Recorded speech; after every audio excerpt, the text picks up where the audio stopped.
नमस्कार। सीधे मुद्दे पर आते हैं। पूरी दुनिया इस वक्त अभूतपूर्व संकटों के भंवर में फंसी है और सच कहें तो इसका सीधा असर हमारी अपनी अर्थव्यवस्था पर पड़ने वाला है। आज के इस विश्लेषण में हम हाल ही में आए उस राष्ट्रीय निर्देश को डिकोड करेंगे जिसमें संसाधन संरक्षण को लेकर एक बड़ी चर्चा छेड़ दी है।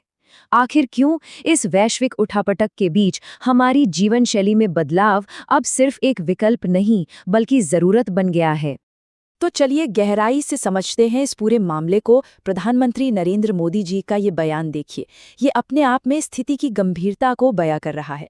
उन्होंने कहा है, दुनिया में चल रहे संकट और बढ़ती ऊर्जा समस्याओं की वजह से भारत को ईंधन बचाने की जरूरत है।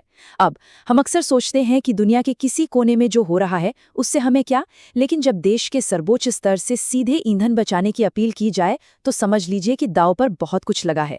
हमारी अर्थव्यवस्था को सुरक्षित रखने के लिए ये एक बेहद अहम कदम है। भाग 1, वैश्विक संकट का संदर्भ और अंतर्राष्ट्रीय तनाव कैसे हमारी घरेलू अर्थव्यवस्था को प्रभावित करते हैं। बस आगे बढ़ते हैं। और ये बात ना पूरी स्थिति को एकदम साफ कर देती है।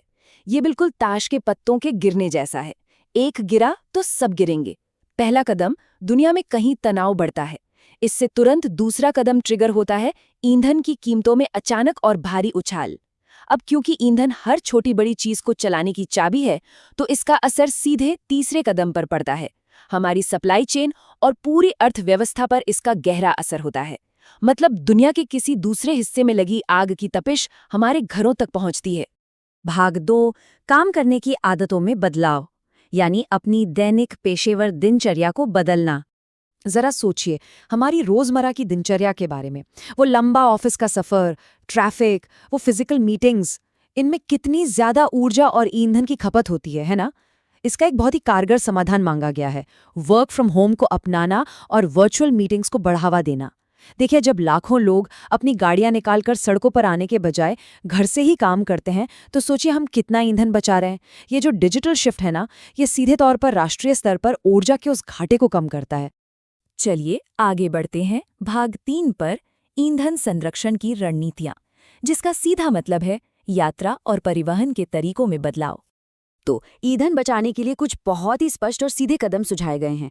पहला, पेट्रोल और डीजल का इस्तेमाल जितना हो सके कम करें। दूसरा, पब्लिक ट्रांसपोर्ट और मेट्रो का ज्यादा से ज्यादा इस्तेमाल करें। तीसरा, अकेले गाड़ी में जाने के बजाय कारपूलिंग की आदत डालें। और चौथा, जो गैर जरूरी विदेश यात्राएं हैं उन्हें फिलहाल टाल दें।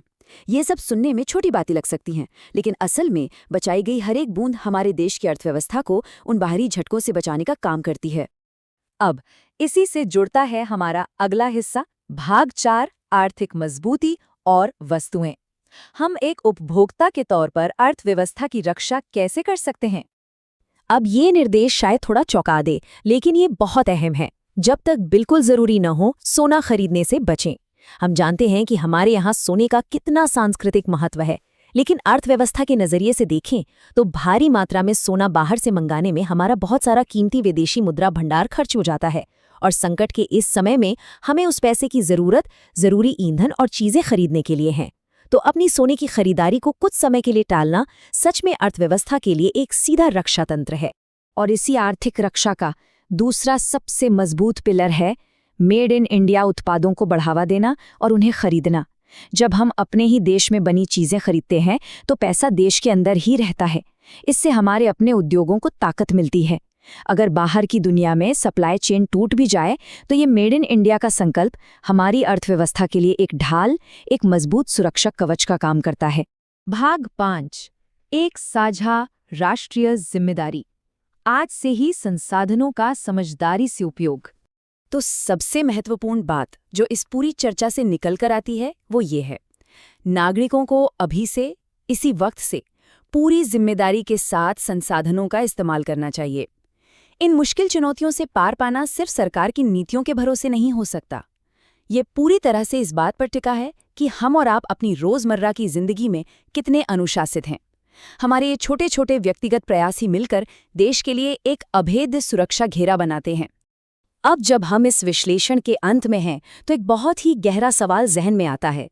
इन वैश्विक तनावों को देखते हुए हमें आखिर कितने समय तक इस तरह एकजुट होकर घरेलू संसाधनों को बचाना होगा। क्या ये हमारी जीवन शैली में आए बदलाव सिर्फ एक अस्थायी कदम है, या फिर ग्लोबल सप्लाई चेन के भविष्य को देखते हुए ये बदलाव हमेशा के लिए हमारी आदत बन जाने चाहिए? ये एक ऐसा सवाल है जिस पर हम सभी को गंभीरता से विचार करना चाहिए।